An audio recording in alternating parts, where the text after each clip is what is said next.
Año nuevo sin presos políticos, con presos políticos no hay democracia. Esa es la consigna. Hoy, 30 de diciembre, a las 18 horas, en la calle 12 de octubre 234. Esto es ni más ni menos que en la localidad de Avellaneda. Acto por la liberación de los presos políticos que quedan en democracia. Antes los presos eran del gobierno de Mauricio Macri, hoy los presos son del gobierno de Alberto Fernández. Quien está dentro de la organización de este encuentro es uno de los dirigentes políticos que más presencia tiene sobre este tema, sobre el tema de las personas privadas de su libertad por razones políticas, es el intendente de Avellaneda, Jorge Ferraresi, a quien saludamos. Jorge, muy buenos días, Daniel Tonietti te saluda, ¿cómo estás? Hola, buen día, muy bien, ¿ustedes bien, cómo están? Bien, muy bien. Primero, contame un poco cómo va a ser el acto de hoy, cuál es la motivación tuya y la motivación de los organizadores con respecto a hacer el acto solicitando de que se termine la persecución a los opositores al gobierno de Macri. Y primero esto, digo, porque tener visible este tema, ¿no? No olvidarnos, ¿no? Porque como vos decís, hubo cambio de gobierno y algunas cosas cambiaron, pero todavía hay muchos compañeros que están detenidos, ¿no? Entonces, digo, esto necesita una solución política, y esa solución política la deben tomar los gobiernos, así que bueno, poner en visibilidad.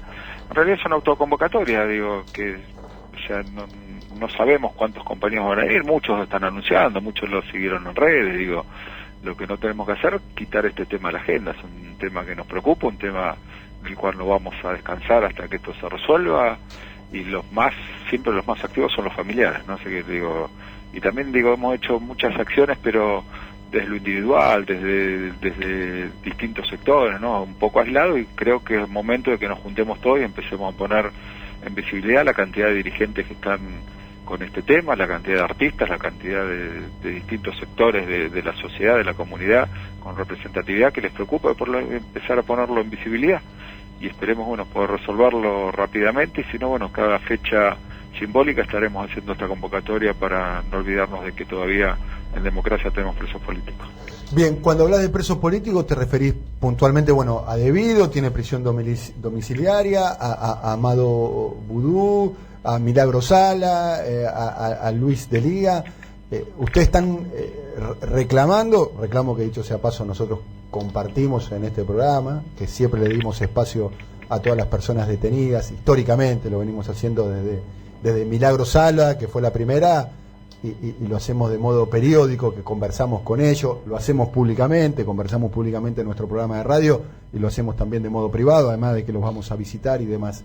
El reclamo es también al gobierno nacional, al actual gobierno nacional. ¿Pensás que el gobierno de Alberto Fernández puede hacer algo más en ese sentido? La verdad que yo no soy un conocedor del tema de leyes, ¿no? Pero lo que está claro que, digo, hasta no tenga solución o tema en la corte, digo, todo es preventivo. Así que, digo, pasó un caso, ¿no? Creo que en Misiones fue en estos días, 2 mujeres, 14 años presas, y resulta que después llegó a la corte y resultaron no ser culpables, ¿no? Entonces, digo, la verdad que es un tema que uno no pretende modificar la cuestión de la justicia, sino que se investigue de manera objetiva, de manera, digo, igual, de manera pareja para todos, que esto no ha sucedido, ¿no? Y mismo, digo, no es una cuestión de la Argentina, es una cuestión de la región, digo, estamos en Bolivia con golpe de Estado, ¿no? Y bueno, entonces, digo, es un tema que preocupa, la persecución de Correa en Ecuador y cómo fue lo de Lula en Brasil, digo, así que la verdad que no es nada aislado, ¿no? No es nada que tenga que ver con esto de que es para alguien en particular, sino justamente es contra la política, y en esta cuestión de contra la política, bueno, se han golpeado, se han tenido simbólicamente a compañeros, que en realidad la persecución más fuerte y más férrea y más obsesiva ha sido contra Cristina, ¿no? Que no han podido detenerla por esta cuestión, bueno, de haber tenido fueros en este momento, pero digo, sigue habiendo, y aparte digo, esto vuelve, y cuando vuelvan en un gobierno parecido a este que han dejado, seguramente serán muchos más los dirigentes políticos que serán presos, así que la verdad que digo que es un tema que nos debería preocupar a todos los que, digo, abrazamos la política y fundamentalmente gobiernos populares para para poder resolver cuestiones del desequilibrio, de las desigualdades, de todo este tipo de cosas. Bien, no hay figuras muy relevantes del actual oficialismo que estén reclamando por la libertad de los presos políticos, digamos. Y la verdad que yo espero ver muchos hoy. La verdad que tengo mucha esperanza, digo, sí. Tengo mucha expectativa, digo, por eso digo, no damos nombre, tampoco es una convocatoria que hago yo, es una autoconvocatoria, fue una iniciativa que a mí se me ocurrió, trabajamos sí. mucho Navidad sin presos políticos, perdimos porque la verdad que digo, hubo Navidad y sigue habiendo presos políticos, y bueno, vendrá Año Nuevo, y Año Nuevo tendremos hoy y mañana, digo, ganaremos o perderemos, y después bueno, tendremos otra cantidad de fechas en el cual digo, nuestro compromiso sigue trabajándolo, y también digo, como lo hemos hecho de lugares aislados, no siempre parece, no son 4 locos los que reclaman, y la verdad que yo tengo mucha expectativa de que haya muchos con representatividad institucional, y otros no, y los otros que no, bueno, digo, creo que algún ruido, ¿no? Cuando van a poner la cabeza sobre la almohada les tocará, digo, claro. Porque seguramente esto, viste, como aquel famoso escrito, ¿no? De, no soy judío total. Y la frase que supuestamente, ¿verdad? El poema que supuestamente le adjudican a Alberto Olbrecht, que claro, no es de Bertolt Brecht. Pues, y cuando me toca a mí, capaz que es tarde. Entonces, digo, me parece es una cuestión, una persecución contra la política, digo, de la misma manera, digo, que le ha tocado a muchos compañeros desde el anonimato, digo, como hay tantos compañeros, ¿no? En Jujuy, que los militantes lo deben conocer, pero para nosotros son anónimos, y no solo Milagro Sala está presa en Jujuy, sino otra cantidad de compañeros de su organización que tienen que ver con haber resuelto el hábitat de una cantidad de jujeños que no tenían ningún tipo de sueño, y todavía mucho más barato que lo que le hacían las empresas, encima podían hacer piletas de natación, así que ese fue el delito, ¿no? Haber sido más eficaces y eficientes que lo que hubiese sido cualquier empresa de obra pública, pero bueno, digo, sí estamos, así que bueno, tengo mucha expectativa, la verdad que tengo mucha expectativa, y bueno, seremos lo que seremos, digo, no, yo la verdad tengo mucha expectativa de poner en valor, digo, porque hay muchos compañeros que lo expresan, ¿no? Como lo haces vos, que lo explicabas recién, acompañándolo, yéndolo a ver, hablando en tu programa, digo, creo que somos muchos los que nos preocupa este tema, y la verdad que hoy es el punto de partida, poner en visibilidad de manera cada vez más grande esta temática, así que los que vendremos, digo, tendremos el compromiso de invitar un compañero más para la próxima, y así iremos haciendo una escalada donde cada vez seamos más voces las que solicitemos que se resuelva este tema, que como digo, creo que tiene que tener una resolución política y no jurídica. Sí, claramente. Lo cierto es que quizás hay que tener paciencia, de que es un gobierno que recién comienza, que ya ha tomado gestos en el sentido de tratar de desarmar todo el dispositivo preparado para la persecución de opositores.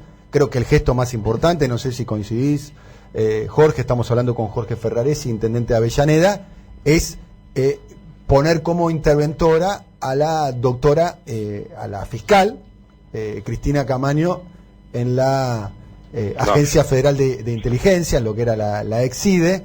Sí. Me parece que ahí hay una punta, los servicios de inteligencia.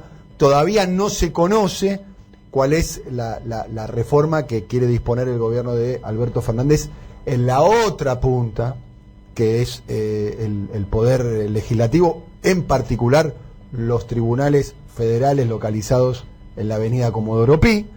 Y por otro lado, el triángulo se completa con los medios de comunicación, digamos, ¿no? Porque también es cierto, si hoy hay oficialistas, actuales oficialistas, privados de su libertad, es porque ese dispositivo funcionó. Si no se reforma ese dispositivo, probablemente la historia se vuelva a repetir.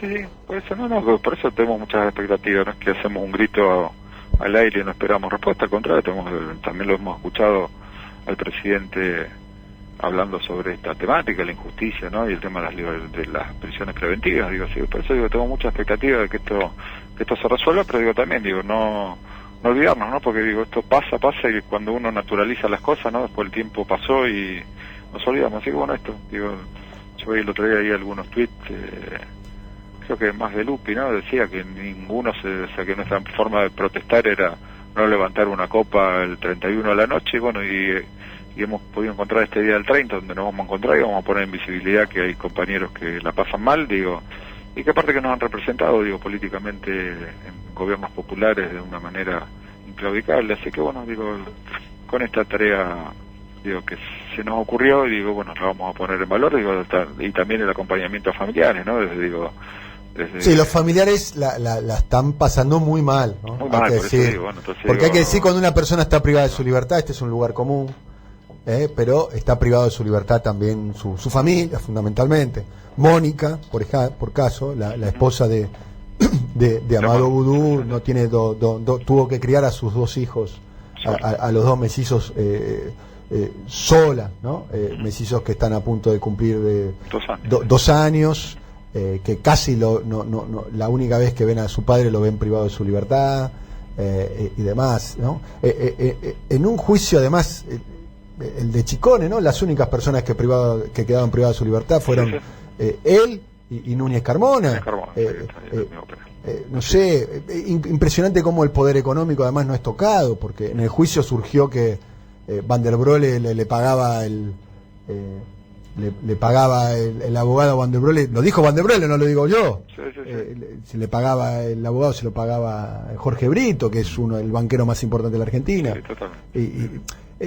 Claramente hay una persecución, ¿no? Persecución y animosidad, olvídate, y subjetividad con respecto. Y otra cosa que es importante decir, estuvieron presos en una cárcel de máxima seguridad, en una cárcel de máxima seguridad, en condiciones muy estrictas, condiciones muy estrictas, Ahora cambió porque los llevaron a otro lugar, pero es importante para saber, condiciones muy duras.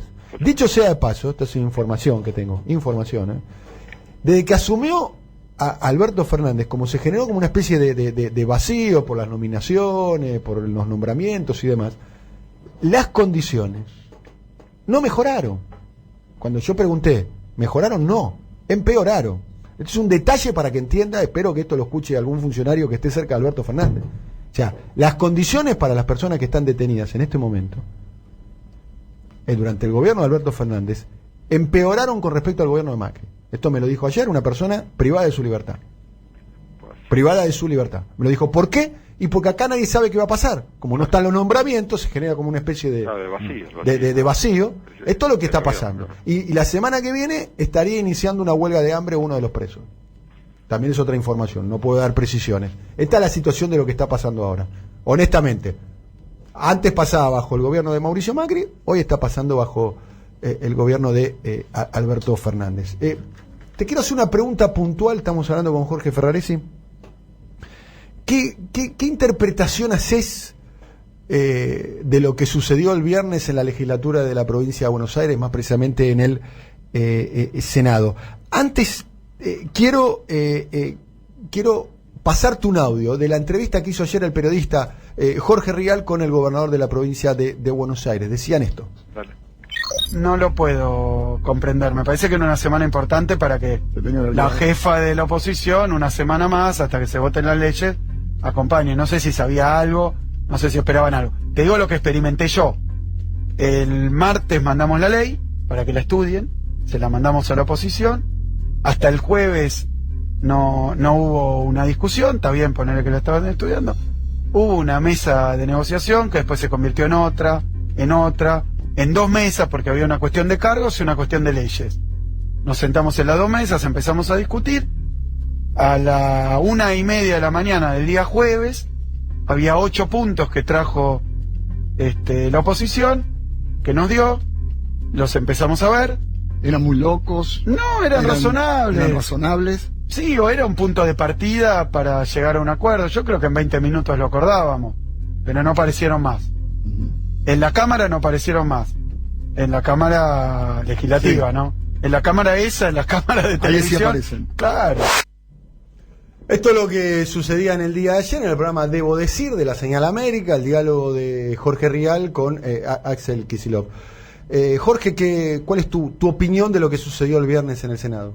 Y tal cual lo decía Axel, ¿no? Justamente una apuesta de poner palos en la rueda, y aparte esto es necesario porque primero, ¿no? ¿De dónde partimos? Partimos, como dice Axel, de una provincia arrasada. Partimos de un desgobierno de 4 años donde la provincia fue a la deriva, donde se endeudó en dólares, donde los vencimientos de este año son casi impagables. Así que bueno, digo, empezar a refundar, y cuando uno refunde, cuando uno empieza a tener una política progresiva, digo, de la misma manera que hablábamos antes con respecto a los precios y la inequidad con respecto a que los empresarios ni siquiera lo fueron tocados en ningún aspecto, acá pasa lo mismo, digo, una oposición que defiende a 200 familias superpoderosas de la provincia de Buenos Aires que tienen la mayor ganancia de la renta. La verdad que Axel pretende hacer una provincia que empiece a tener equidad, y esa provincia que tiene equidad necesita de una ley, y la ley fiscal, así que bueno.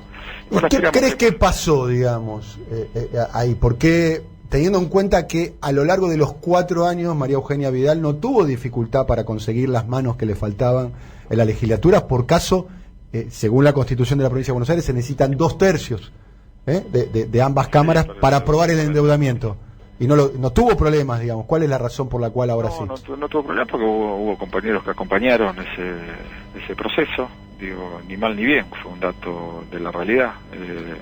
Y hoy esto no sucede, así esto no sucede por una cuestión bien clara. Digo, nosotros a veces tenemos diferencias internas, ¿no? Entre lo que pensamos con nuestro posicionamiento. Acá el PRO se ha plantado de manera sólida, de manera con un solo pensamiento, y ese pensamiento sigue siendo profundizar la grieta. Digo, por eso digo, nosotros hablamos, ¿no?, de que la grieta, digo, la grieta son las tensiones del desequilibrio, son las tensiones que los que tienen mucho no permiten que les quiten o les toquen nada, hasta que se ven muy sobrepasados, ¿no? Como fue aquella conversación que le grabaron a la mujer del presidente de Chile, ¿no? Diciendo, vamos a tener que hacer algo de lo mucho que tenemos para que la gente se quede más tranquila, ¿no? Y como pasa así, entonces, bueno, cuando uno representa a los sectores populares, uno como el caso de Axel en la provincia, vamos a tener estas tensiones. No se la van a hacer fácil, ¿no? Claramente. No, para nada, digo, más cuando no hay mayoría legislativa, digo, cuando hay dificultades para gobernar, para lo cotidiano, ¿no? Para el tema de poder pagar salarios de aguinaldo, digo, para pagar proveedores, porque aparte, digo, queda un endeudamiento muy fuerte de lo cotidiano, ¿no? Proveedores 6 meses sin pagarle, que eso por supuesto hay que pagarle porque la vida institucional tiene que seguir, así que bueno, digo, pero con la confianza de que hay un entendimiento de la gente, por eso se sacó el 52%, y sí. Escuché algunos audios cuando decían, ¿no?, de que si tenías el segundo departamento te lo iban a sacar para la revolución, que Axel era marxista, comunista, leninista, tronquista y no sé qué otras cosas más.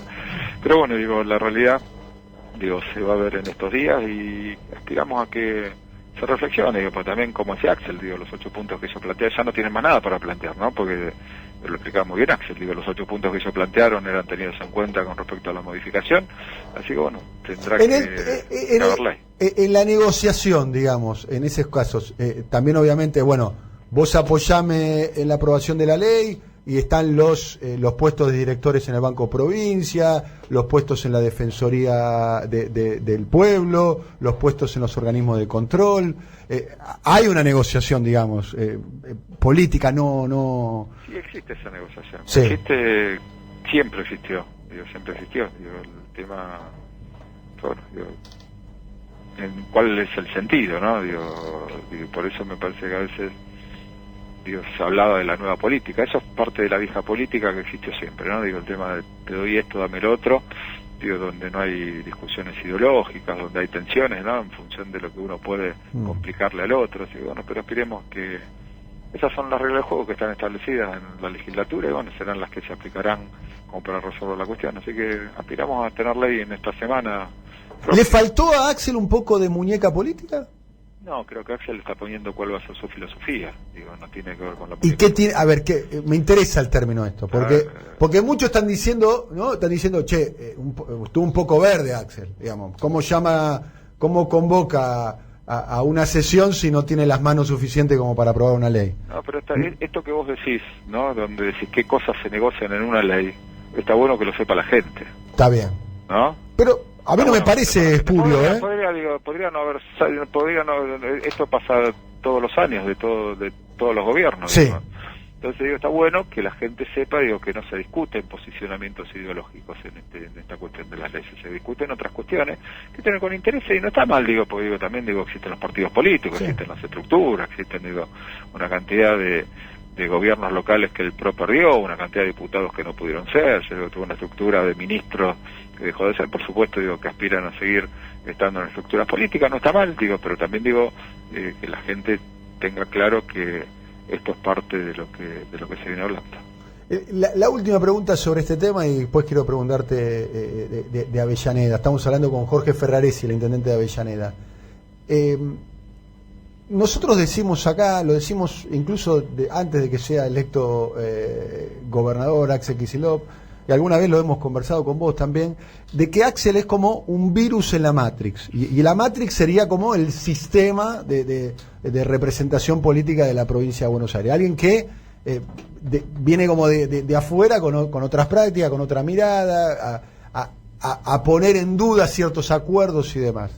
Primero, ¿coincidís en eso, digamos, que el sistema entre los cuales hay propios y extraños, una figura como la de Axel le es reactiva? No, viene a marcar un tiempo nuevo, un tiempo, digo, si uno... ¿Y cuál sería la diferencia de ese tiempo nuevo? Y mirá, si uno analiza la historia de la provincia de Buenos Aires, y uno tiene que decir qué gobernador generó algunos recuerdos de cosas que se hayan hecho, y creo que uno tiene que ir a Mercante. Entonces digo, en una estructura y en una matriz económica, con esta situación que tiene la provincia, con estos niveles de acuerdo macro corporativos, y la provincia ha estado estancada, evidentemente algo no ha funcionado. Entonces digo, lo que uno tiene que estar claro, que lo primero que tiene que hacer es romper ese tipo de forma de gestionar, digo, porque evidentemente no le funcionó a Scioli, no le funcionó a María Eugenia Vidal.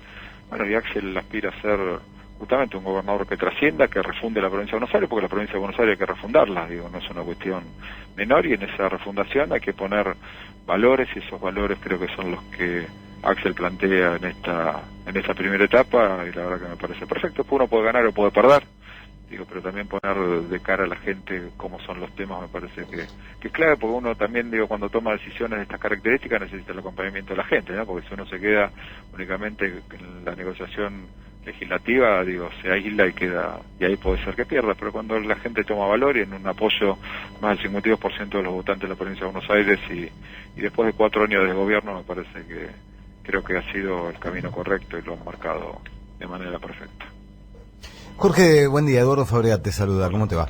Venimos charlando acá en la mesa de Siempre Soy desde ya hace varios días sobre si los nuevos funcionarios de gobierno, tanto provincial como nacional, están haciendo el debido hincapié o se están quedando cortos en el señalamiento de la herencia recibida, del desastre que se encuentran una vez que asumen. Si no, nos preguntamos, ¿no? Es una duda que tenemos de si quizás no se está haciendo ese debido hincapié para que el acompañamiento de la gente sea bien rotundo. ¿Vos qué tenés una mirada sobre eso? ¿Te parece que es así? Sí, pues el tema que nosotros, no es, digo, los tiempos de gobierno, y justamente cuando uno se sienta en un lugar y de tanta desprolijidad, la verdad que es difícil hacer un diagnóstico rápido. Y tampoco, digo, creo que los funcionarios tampoco quieren hablar sobre cuestiones que después no se puedan verificar. Así me parece que esto va a salir, porque aparte, digo, es necesario, es clave que esto suceda, es clave que sepamos y que remarquemos en qué lugar nos ha dejado esta gente cuando gobernó, digo, porque también, digo, se te limita en la capacidad de poder dar respuesta. Entonces, digo, en esa incapacidad rápida de poder dar respuesta, donde decimos, bueno, vamos a empezar por el hambre, se empieza por un bono jubilado de 5.000 pesos, tiene que haber también, que no se tendría que hacer más, pero la realidad que ha dejado esta gente, entonces me parece que hay que trabajar mucho. Yo coincido con ustedes en que hay que marcar muy fuerte, mucho, permanentemente el tema de dónde ha quedado la Argentina en este tiempo, ¿no? Pero igualmente, digo, la gente siempre lo tiene más claro que los dirigentes también, digo, por eso, digo, se ganó la elección como se ganó, ¿no? Ningún gobierno que haya gestionado bien hubiese perdido, y fundamentalmente, digo, en la provincia de Buenos Aires, donde nosotros imaginábamos, ¿no?, la imagen de María Eugenia Vidal, que se manejaba de manera maravillosa, ¿no? La gente lo percibió mucho más fácil que la clase política, que había sido un desgobierno total. Pregunta, se habla poco de Macri, de hecho, pareciera ser que los ministros de Alberto Fernández recibieron la orden de no hablar de lo que recibieron, digamos, y tampoco hay muchas menciones a las condiciones en las cuales está la provincia de Buenos Aires. ¿Se le debería de explicar a la sociedad, a los bonaerenses, y agrego yo, a los argentinos en general, cuál es la descripción actual de lo que está, de lo que recibieron, o hay que mirar hacia adelante, que parece ser la postura que ganó? Me parece que las dos cosas, digo, Axel lo explicita muy bien cuando habla de tierra arrasada, ¿no? Y explica que en la residencia donde él se fue a vivir no había ni agua, porque por 4 años no había pasado absolutamente nadie por ahí. Da una idea bien clara de lo que sucede en la provincia. El otro día Había un empleado ahí en la provincia que comentaba que Axel en 4 días trabajó más que 4 años María Eugenia Vial, y la verdad que esas cosas se persiguen. Y aparte, digo, el tema de la apertura a los gremios, el tema de la apertura a los docentes, digo, justamente ahí va a haber previamente un diagnóstico de donde estamos parados. Bueno, digo, pero llega un trabajo porque la verdad que los temas con los que se va encontrando cada funcionario en cada uno de los lugares, el diagnóstico cada día que pasa es peor. Entonces, digo, habrá un final donde se puede explicitar eso, pero yo coincido que hay que hablar mucho sobre ese tema. Bien, hablé un poquitito de últimas preguntas, te agradecemos mucho el contacto con nosotros. No, nos gustaría mucho que vengas acá a la radio. Sí, voy a ir. Nos gustaría. Yo te he entrevistado muchas veces allá en el 2013, 2014, 2015, cuando estábamos en Nacional Rock con el programa Territorio Comanche, con Edu Fábricas, casualmente acá. Qué lindo. Uno que volvió. Y Ranieri. Uno que volvió. Bueno, Avellaneda, ¿ganaste por cuánto en Avellaneda? 61 puntos a 31, una cosa ¿Fuiste el intendente con mayor porcentaje de votos desde el 83 hasta parte, o hay alguno ahí que te compite? No, ninguno, nadie había superado el 50%, y bueno, hemos hecho Herminio Iglesias en el 73, había sacado 54, y bueno, y ahora estuvimos en ese orden. La verdad que un respaldo de la gente muy fuerte, ¿no? ¿Cuánto había sacado Herminio Iglesias? 54 en o sea, el año vos batiste 73. los récords, sos sí. el intendente más votado de la historia de Avellaneda. Sí, así es. Bien. Y te vez, votaron, a ver. Primera vez por tercera vez consecutiva. Primera Claro. vez que un intendente tiene 3 mandatos. 3 mandatos. El anterior habría sido Cacho Cacho. Álvarez había tenido 4, pero uno había perdido uno en el medio. ¿Cómo está el vínculo con Cacho? A propósimo, porque ese es un superclásico lindo ahí en Avellaneda, ¿no? Bien. Ese es el Racing Independiente, ¿eh? No, ya no. ¿No, ya no? Ya no.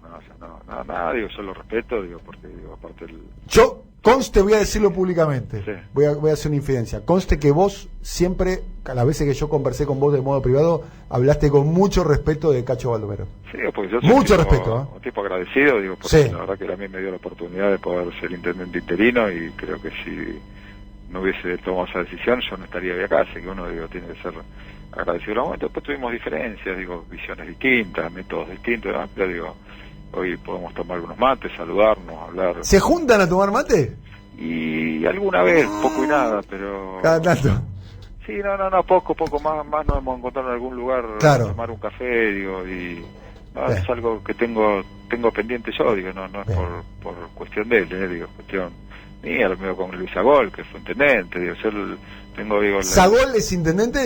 Claro, el intendente del Radical, ¿no? Radical del año 83. Ese te banca vos, porque en Twitter sale a bancarte. Está en todos lados, digo, lo mismo que Oscar Labor, digo, que fue Claro. intendente en el momento más difícil de la Argentina, o un intendente que lo reemplazó a Sagol, digo, a Sagol lo destituyeron, no es que se fue porque Claro. lo destituyeron en aquel tiempo el radicalismo, bueno, lo reemplazó un intendente González, con el cual también charlamos, así digo, todos los intendentes democráticos en la Avellaneda están del lado de la democracia y del lado de la construcción, digo, para los sectores más populares, por lo menos es el pensamiento básico. Pues tenemos distintos posicionamientos, distintos lugares, pero creo tengo una convivencia como debe ser, ¿no? Y vienen actos institucionales, digo, y hay un respeto de todos con todos. Me parece que, digo, lo que uno aspiraría que suceda en la Argentina, ¿no? Que los expresidentes puedan estar en los actos de los nuevos presidentes, Sí. pero bueno, ahí me parece que se juegan cosas mucho más.